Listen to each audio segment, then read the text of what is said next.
Assalamualaikum warahmatullahi wabarakatuh. Kita berjumpa lagi dalam kegiatan pembelajaran praktikum anatomi untuk blok 5 dengan topik organon vestibulokoklear atau organ pendengaran dan keseimbangan. Pada topik kali ini kita akan mempelajari, melihat, menemukan dan menemutunjukkan bangunan-bangunan dan bagian-bagian dari organ pendengaran dan keseimbangan, yaitu telinga atau auris, untuk dapat membantu kita dalam memahami fungsi fisiologis maupun gangguan-gangguan yang dapat terjadi pada organ pendengaran. Silakan adik-adik menyimak dengan baik agar dapat memahami materi tersebut. Organ vestibulokoklear atau organ pendengaran dan keseimbangan, dalam hal ini organnya adalah telinga atau auris. Kita kenal auris. Nanti auris itu terbagi menjadi 3 bagian. Ada auris eksterna, auris media, dan auris interna atau telinga bagian luar, telinga bagian tengah, dan telinga bagian dalam. Kita akan lihat satu persatu dari tiap bagian tersebut. Kita mulai dari bagian luar atau auris eksterna. Oke, kita lihat di sini pada manekin ini, ya, ini adalah manekin telinga. Kita lihat bagian luar, ya. Auris eksterna atau bagian luar dari telinga terdiri atas 2 bagian. Nanti ada auricula, ya, atau daun telinga seperti ini, ya. Dan ada nanti meatus acousticus externus atau liang telinga luar. Nah, dari sini nanti dari lubang ini sampai ke bagian dalamnya adalah telinga bagian luar atau termasuk auris eksterna. Jadi ada auricula, ada meatus acousticus externus. Oke. Kita lihat ke auricula. Oke, kita ke sini.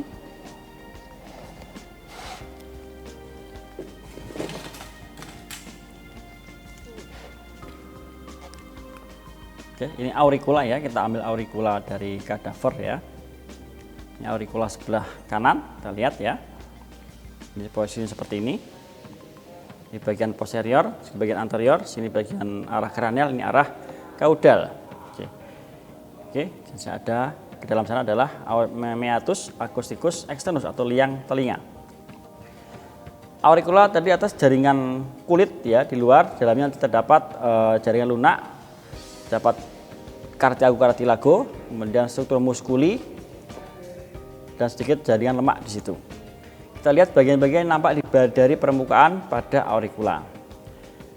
Pertama, kita lihat ini bagian belakang ada yang memanjang ini, ya, seperti lipatan memanjang, yang disebut sebagai helix, ya. Jadi dari bawah sini sampai ke atas, ya. Nanti helix berakhir di sini pada crus helix, ya. Jadi crus itu tungkainya, ya. Crus helix, terus berlanjut jadi helix.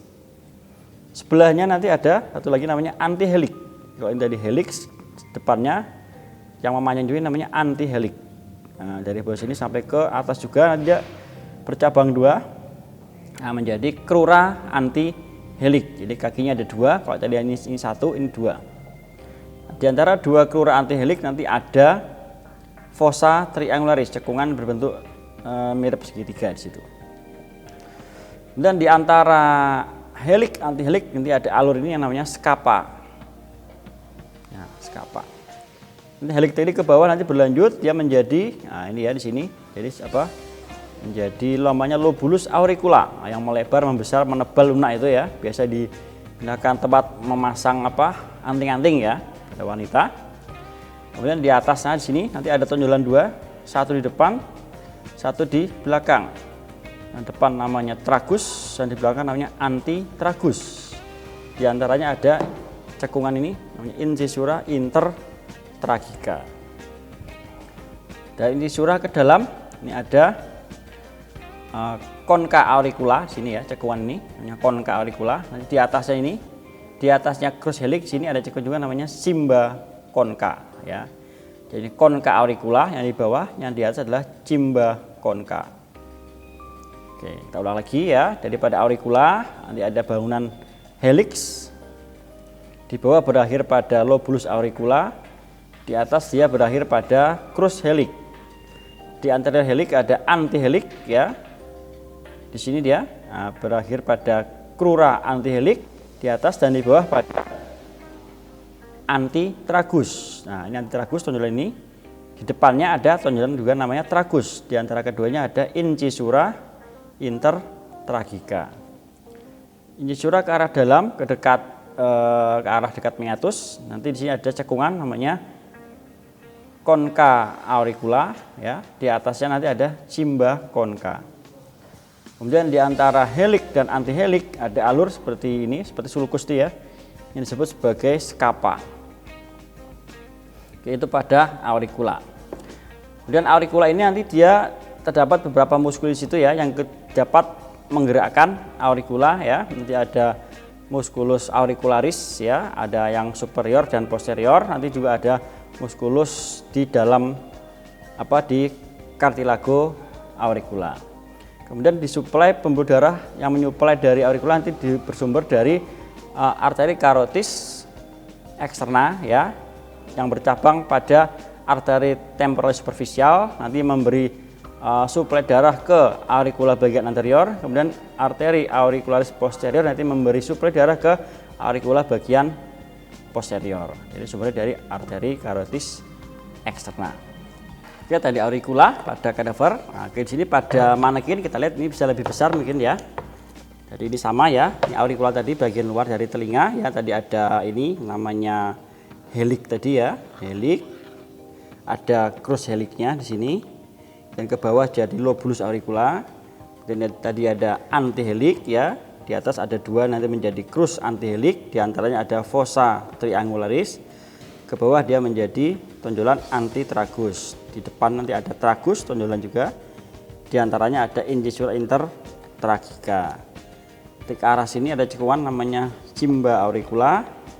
Ke atasnya sini ya, di atasnya cross helix sini ada cimba concha. Nah, oke, di sana adalah meatus acousticus externus, nah, lubang telinga luar. Kita lihat meatus. Sekarang kita ke meatus, kita buka ini ya.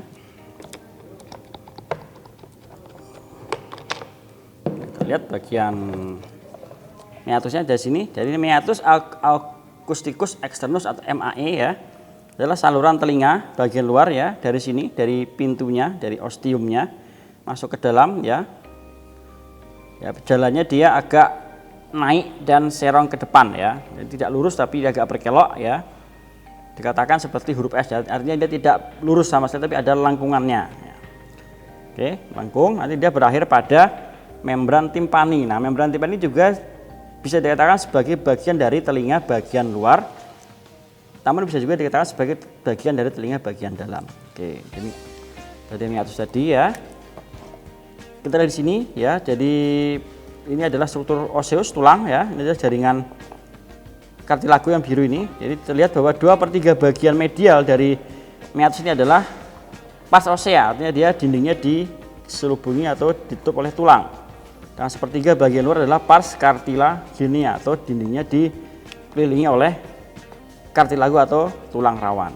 Nah, sehingga makanya daun telinga kita bisa kita gerakkan ke depan dan ke belakang, kita tarik, hingga dia fleksibel. Dan pada meatus ini nanti terdapat dalamnya, dindingnya terdapat struktur kulit ya seperti di luar, tapi nanti terdapat rambut-rambut halus ya, ada silia, ada kelenjar-kelenjar namanya kelenjar sebasia dan kelenjar ceruminosa yang nanti akan menghasilkan cerumen yang berperan untuk menangkap kotoran halus, nanti akan ditangkap oleh cerumen tadi sehingga kemudian dikumpulkan untuk menjaga agar udara jadi tetap bersih, sehingga untuk mengurangi kotoran yang masuk ke dalam liang telinga. Oke, tadi meatus acousticus externus nanti berakhir pada membran timpani. Sekarang kita lihat ke membran timpani. Oke, jadi membran timpani ini bisa dikatakan tadi sebagai bagian dari telinga luar ataupun bisa juga dikatakan sebagai bagian telinga tengah. Kita masuk saja ini membran timpani sebagai bagian telinga luar. Nah, kita lihat strukturnya. Jadi ada membran timpani ya yang membatasi telinga bagian luar dengan telinga bagian tengah, sehingga antara udara di bagian luar telinga ini sampai ke meatus ini tidak akan ketemu dengan telinga udara yang ada di bagian tengah atau di namanya ruangan cavum timpani. Ya, dibatasi oleh tadi membrana timpani atau disebut sebagai gendang telinga. Kita ambil ya membran timpaninya sini ya. Oke.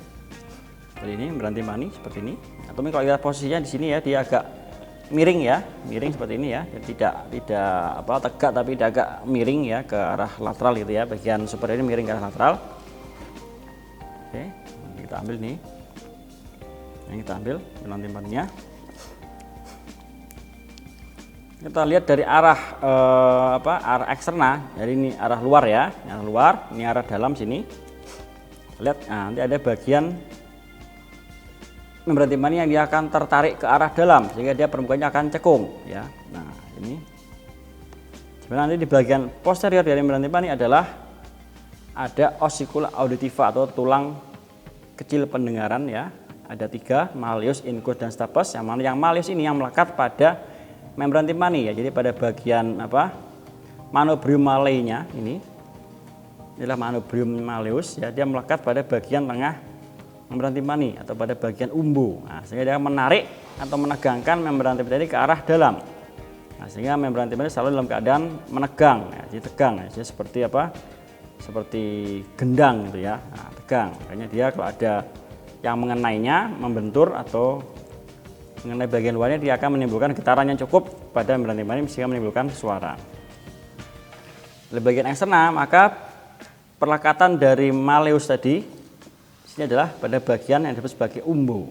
Nah, untuk membran timpani sendiri ada 2 bagian ya. Ada bagian yang tegang tadi ya, ini disebut sebagai pars tensa, dan satu lagi di bagian atas ini namanya pars flaccida, jadi dia flaccid, tidak tegang atau kendur. Nah, ini ada tempat pelekatan dengan bagian malleus yang bagian kranialnya. Nah, nanti di sini di permukaan luar dari membran timpani dari bagian malleus bagian kranial ke arah manubrium nanti ada tampak suatu bangunan seperti garis disebut sebagai stria mallearis. Nanti ke arah depan juga ada garis senampak seperti garis lagi yang merupakan pelekatan dari malleus di bagian dalamnya disebut sebagai stria anterior dan stria posterior. Oke. Nanti flaccida ada di atas dari stria anterior dan posterior tadi. Sedangkan manubrium malleus yang ada di dalam tadi akan berakhir pada bagian umbu di sini yang akan menegangkan pars tensa dari membran timpani. Kemudian bagian tepi dari pars tensa ini yang menempel pada dinding meatus acousticus externus tadi disebut sebagai limbus membrana timpani. Pada membran timpani ini karena di bagian dalam tadi ada manubrium malleus dan di bagian luar nampak sebagai stria mallearis tadi, nah, ini akan menyebabkan membran timpani bisa kita bagi menjadi 4 kuadran. Ini untuk kepentingan pemeriksaan pada kelainan-kelainan klinis penyakit-penyakit di telinga. Oke, jadi tadi adalah stria mallearis tadi ya. Ini lalu kita teruskan ke bawah ya, teruskan ke bawah. Kemudian dari titik umbu kita buat garis tegak lurus ke depan dan belakang akan membagi lingkaran membran timpani menjadi 4 bagian atau 4 kuadran ya. Ini kita bagi menjadi seperti ini dan seperti ini tadi ya, akan terjadi 4 kuadran. Ada 1, 2, 3, 4 ya. Kuadran anterosuperior, anteroinferior, posteroinferior dan posterosuperior. Itu kuadran 1, kuadran 2, kuadran 3, kuadran 4. Nah, pada kuadran 2 ini nanti akan, kalau pada pemeriksaan telinga ya dengan alat otoskop ya yang ada lampunya, nanti akan menimbulkan pantulan cahaya pada kuadran 2. Pantulan cahaya berbentuk seperti segitiga. Nah, ini disebut sebagai cone of light atau kerucut cahaya yang ada di kuadran 2. Pada membran timpani yang normal ya, yang ketegangan normal, nanti tidak ada gangguan, tidak ada perforasi atau robekan, maka harus atau selalu ada cone of light atau kerucut cahaya yang muncul di kuadran 2 ini tadi. Jadi kalau pada pemeriksaan dengan otoskop atau senter telinga ya, dilihat kalau tidak ada kerucut cahaya di sini berarti bisa diduga ada suatu kelainan pada membran timpaninya. Sekarang kita lanjutkan ke bagian 2 atau bagian tengah dari telinga atau auris media yang terdapat di medial atau di bagian ke arah lebih dalam dari membran timpani tadi. Ini membran timpani tadi ya. Dan kita ke arah medialnya, ke arah lebih dalam lagi. Di sini ada ruangan sini. Ruangannya disebut sebagai cavum atau cavitas timpani.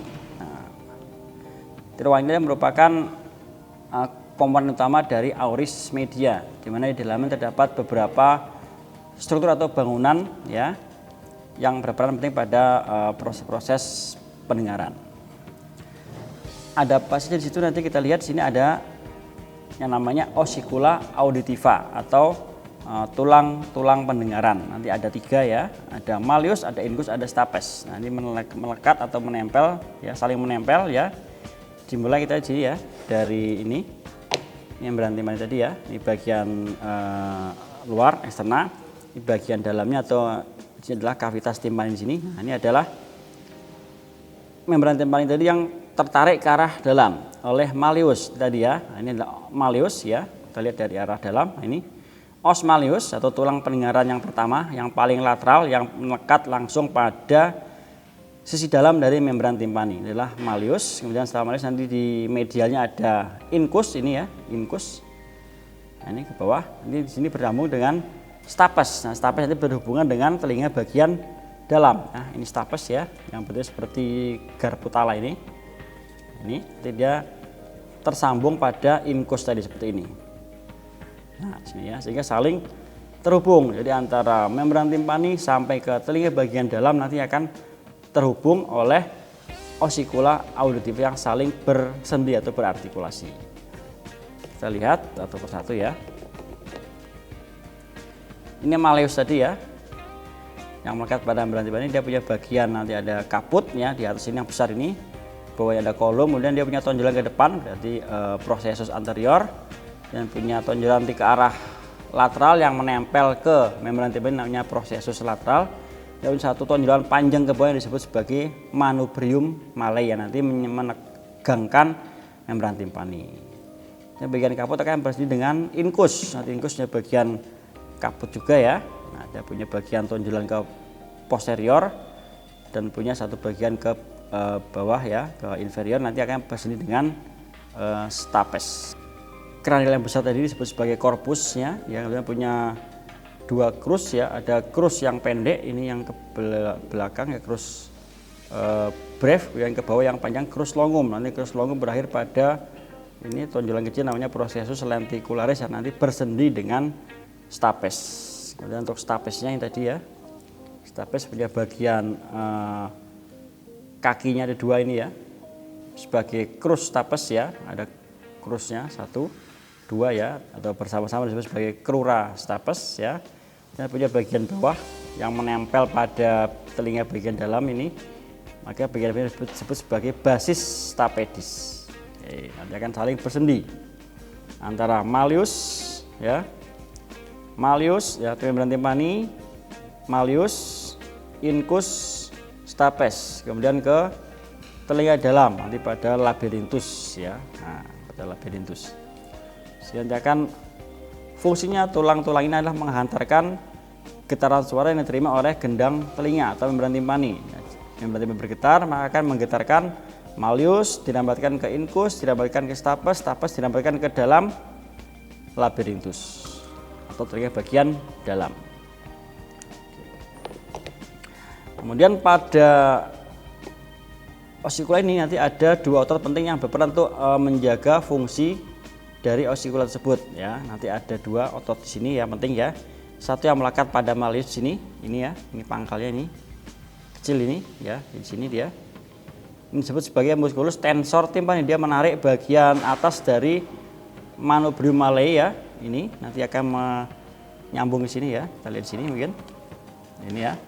Tadi musculus tensor timpani dia akan ke sini, ditarik ke sini ya. Jadi dia akan menarik manubrium ini ke arah dalam sehingga membran timpani juga akan ikut tertarik juga sih, akan ditegangkan terus. Nah, ini untuk mengendalikan atau mengontrol ketegangan adalah musculus tensor timpani ini. Dia berjalan ke sini, kemudian berjalan di sini nanti. Nah, ini ya.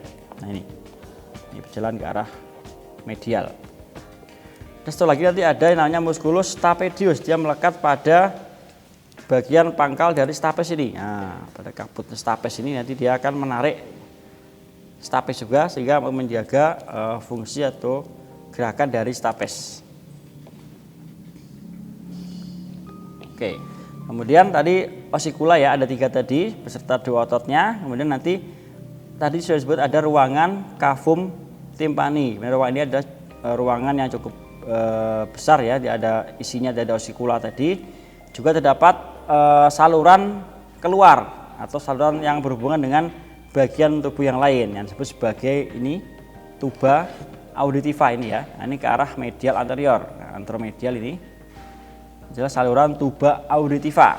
Nah, ini dari kavum timpani dia menuju ke nasofaring. Jadi muaranya ada di nasofaring atau di tenggorokan bagian atas. Nah, saluran ini nanti selalu tertutup ya. Dia tertutup rapat gitu ya. Nanti dia akan terbuka, pintunya pada nasofaring yang akan terbuka pada saat kita melakukan gerakan menelan. Apa fungsinya kok ada saluran ini? Nah, ini fungsinya adalah untuk menjaga keseimbangan tekanan udara di dalam kavum timpani agar sama dengan tekanan udara di luar sini, di luar kavum timpani. Nah, sehingga kenapa harus sama? Supaya fungsi membran timpani dapat berjalan dengan normal. Kalau tekanan udara di luar lebih rendah atau lebih tinggi akan mempengaruhi ketegangan dari membran timpani sehingga akan mengganggu atau menurunkan kemampuan pendengaran karena berkurangnya kemampuan bergetar dari membran timpani tadi. Kemudian tuba auditiva tadi, nah ini bisa dibagi menjadi sepertiga bagian lateral dan 2/3 bagian medial. Nah, sepertiga lateral dia dibungkus atau berada di dalam tulang, maka disebut sebagai pars osea. Sedangkan 2/3 bagian medial dia dibungkus oleh kartilago jarum lunak, maka disebut sebagai pars kartilagenia juga. Nah, sehingga dia ada bagian lunaknya, ada bagian terbungkus oleh tulangnya. Sekarang kita lihat ke telinga bagian dalam atau auris interna ya. Dari telinga bagian tengah atau auris media ya, ada kavum timpani dan isinya tadi beserta tuba auditiva. Sekarang kita ke bagian lebih media lagi. Jadi ada auris interna. Nah, auris interna terdapat di dalam os cranium ya, pada os petrosa ya.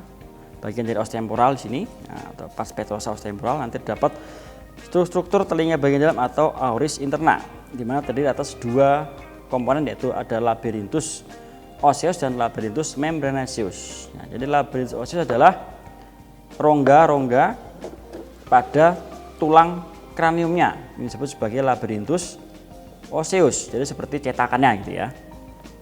Nah, isinya nanti jaringan lunaknya adalah labyrinthus membranaceus. Jadi jaringan lunak yang memiliki dinding ya atau membran, maka namanya labyrinthus membranaceus. Sedangkan tempatnya, cetakannya gitu ya, rumah dari labyrinthus membranaceus itu adalah labyrinthus osseus dan bentuknya tentu serupa. Nah, seperti cetakan maka bentuk labyrinthus osseus hampir sama persis dengan labyrinthus membranaceusnya. Nah, labyrinthus osseus di sini nanti tidak bisa kita tunjukkan secara komplit ya, karena dia sudah diambil sebagian ya, dan nampak adalah labyrinthus membranaceusnya. Jadi kita tunjukkan labyrinthus membranaceusnya. Nah, ini labyrinthus membranaceusnya ya, nanti terdiri dari ada kanalis semisirkularis ya, ada 3 ya, 1, 2, 3. Ada ductus cochlearis ya. Dan nanti di sini ada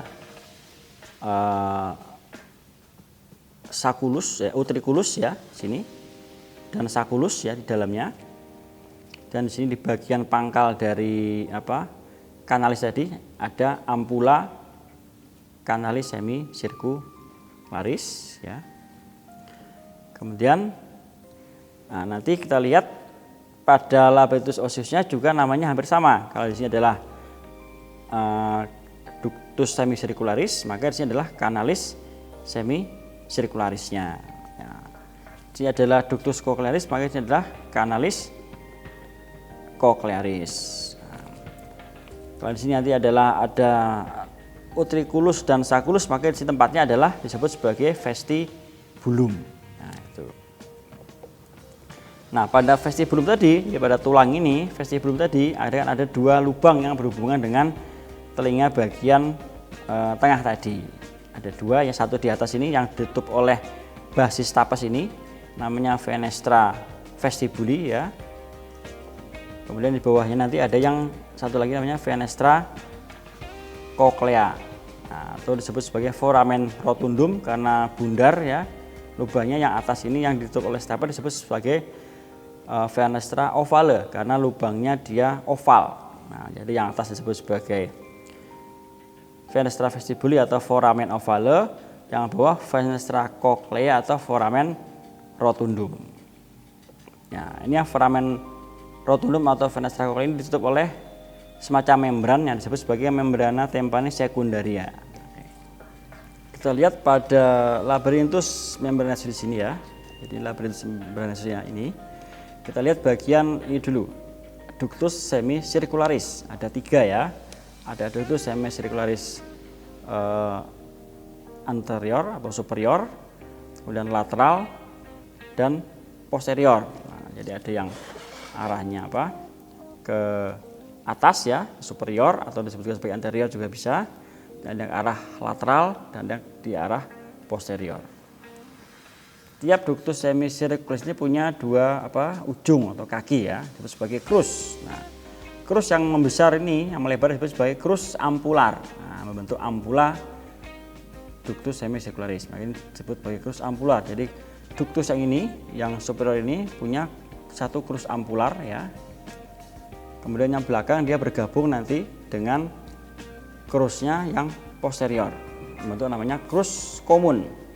Kemudian ductus yang lateral ini ke depan dia punya 1 krus ampular, kemudian yang di belakang dia punya 1 namanya krus simplex, tidak membesar ya. Kemudian yang ductus posterior ini, nah di bawah dia punya 1 krus ampular yang besar, dan di atas dia bergabung dengan krus yang superior, bentuk tadi krus komun tadi. Nah, sehingga ampulanya ada 3, 1, 2, 3, ada 3 ampula ductus semicircularis. Jadi masing-masing dari ductus punya 1 ampula. Ini punya 1 ampula di depan, ini 1 ampula di depan juga, ini punya 1 ampula di bagian bawah. Nah, ini ampula ductus semicircularis. Nah, di dalam ampula ini nanti terdapat bangunan reseptor keseimbangan. Ya, namanya adalah crista ampularis. Nanti untuk mendeteksi gerakan kepala kita pada bidang 3 dimensi. Untuk mengetahui gerakan kepala kita apakah mengangguk, ya, dalam keadaan kita mengangguk maka akan menggerakkan seperti ini, sehingga cairan yang ada di dalam ductus ini dan semua labyrinthus membranosus berisi cairan endolimfo ya, cairan yang bisa bergerak ya. Jadi saat kita menganggukkan kepala, maka cairan akan bergerak di dalam ductus yang superior ini. Nah, nanti gerakannya akan diterima oleh sensor pada crista ampularis ini. Nah, kalau kita melakukan gerakan misalnya menggeleng ke kanan ke kiri, maka yang berperan adalah sensor pada ampula ductus yang lateral. Kalau kita membandingkan kepala ke kiri dan kanan, maka yang berperan adalah ductus yang posterior. Nah, nanti dideteksi atau oleh sensor pada crista ampular yang posterior ini, yang di bawah ini. Oke, jadi dia ada sebagai organ keseimbangan untuk mendeteksi atau sebagai reseptor pada gerakan kepala. Nah, bidang 3 dimensi. Nah, kemudian ke semua ductus semicircularis dia bermuara pada satu bagian ini, yaitu sebagai utriculus. Jadi ada utriculus ya ini ya. Nah, ini semua bermuara ke sini, ke bagian ini namanya utriculus ini. Nah, ini utriculus. Nah, utriculus, nanti utriculus berhubung ke bawah. Ada bagian lagi namanya lebih kecil ini, samping ini ke arah medial ya, namanya sacculus. Nah, di dalam utriculus dan dalam sacculus juga ada reseptor keseimbangan.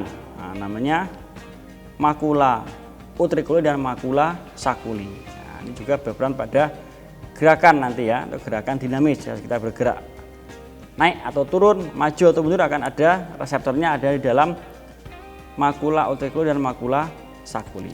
Nah, keduanya utriculus dan sacculus berada di dalam vestibulum. Jadi ruangan pada kraniumnya namanya vestibulum, di sini dia. Nah, vestibulum tadi. Oke, sekarang dari situ dari vestibulum kita lanjut ke sini. Sebelahnya lagi. Yang namanya ductus cochlearis atau kalau di labyrinthus osseusnya namanya canalis cochlearis atau disebut juga sebagai canalis spiralis karena berbentuk spiral, memutar ya. Nah, di dalamnya ada ductus cochlearis. Nah, ductus cochlearisnya bentuknya dia sebenarnya adalah suatu saluran lurus, tapi dia diputar itu ya, dipilin sehingga dia bentuk seperti rumah siput, maka namanya menjadi cochlea. Nah, koklea ini kalau kita buka ya, akan kita iris melintang, maka penampangnya akan memberikan gambaran 3 saluran di dalam koklea. Kita buka ya, kita lihat bagian-bagiannya ya. Bagian dalamnya dari koklea ini kalau kita lihat dia terdiri dari 3 saluran. Kalau kita potong secara melintang ya, tadi kan sebenarnya ada satu saluran yang memanjang ya.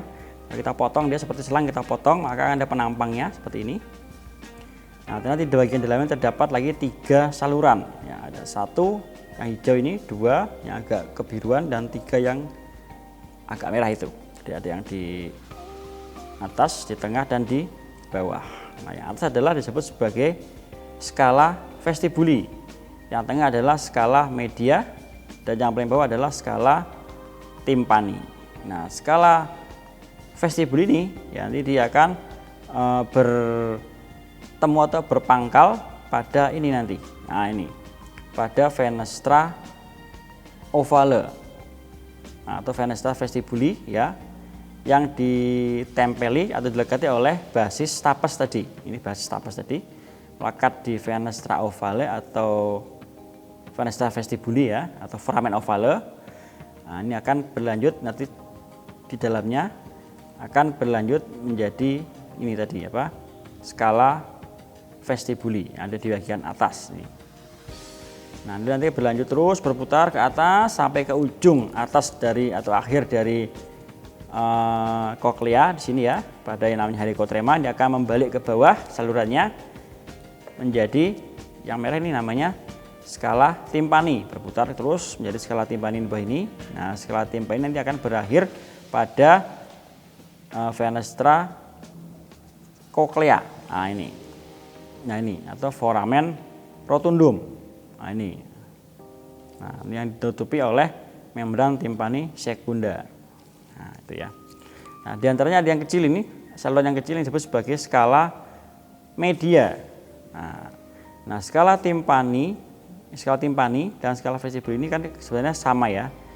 Isinya adalah perilimfe, cairan perilimfe. Sedangkan yang tengah skala media ini berisi endolimfe, cairan endolimfe. Nah, nanti pada skala media inilah pada membrana basilarisnya atau bagian dinding bawahnya itu yang berperan nanti untuk menerima atau sebagai reseptor pendengaran, di mana ada getaran dari membran timpani diteruskan oleh osikula sampai ke stapes tadi. Stapes menggetarkan fenestra vestibuli, sudah menggetarkan cairan perilimfe di dalamnya.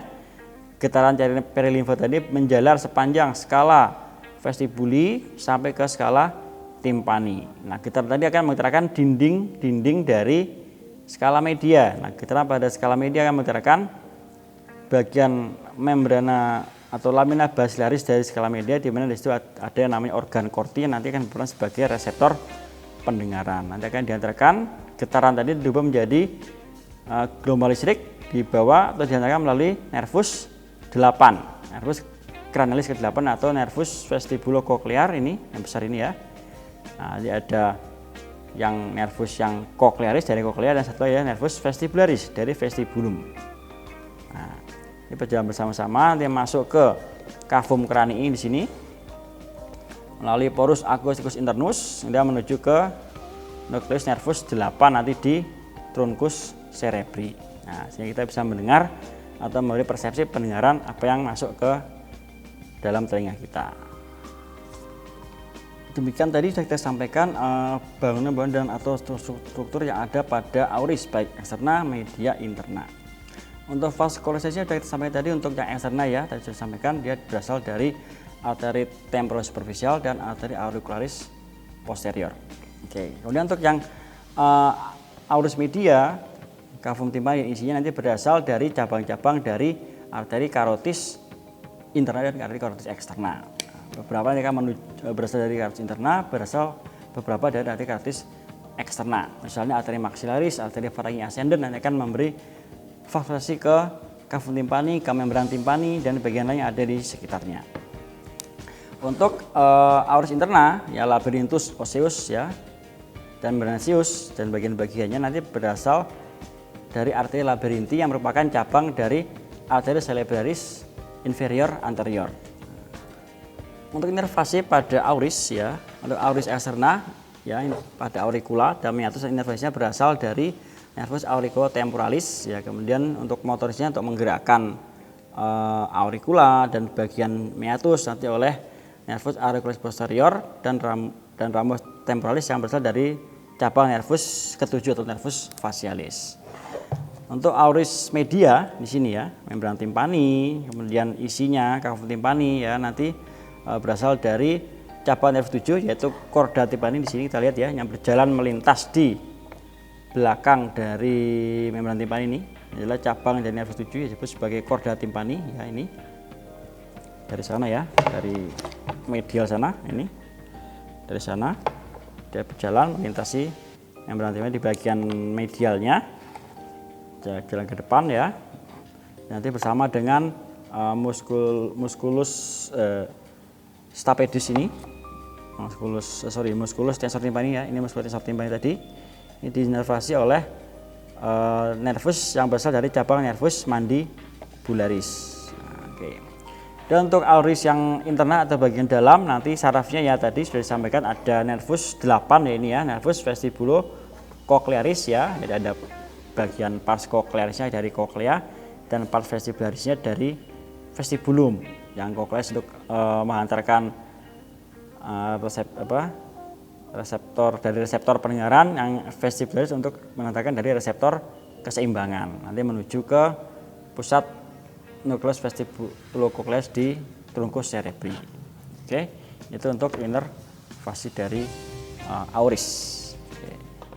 Demikian sudah kita sampaikan tadi materi pembelajaran praktikum anatomi untuk blok 5 dengan topik organ vestibulocochlear atau organ pendengaran dengan keseimbangan, dan organnya adalah telinga atau auris. Semoga dapat membantu adik-adik sekalian untuk lebih mudah memahami tentang bangunan-bangunan dan struktur yang ada pada organ pendengaran dan keseimbangan, serta dapat memudahkan dalam memahami fisiologi dari pendengaran dan mekanisme lain yang berkaitan dengan fungsi pendengaran dan keseimbangan pada manusia. Demikian yang dapat saya sampaikan. Terima kasih, selamat belajar. Assalamualaikum warahmatullahi wabarakatuh.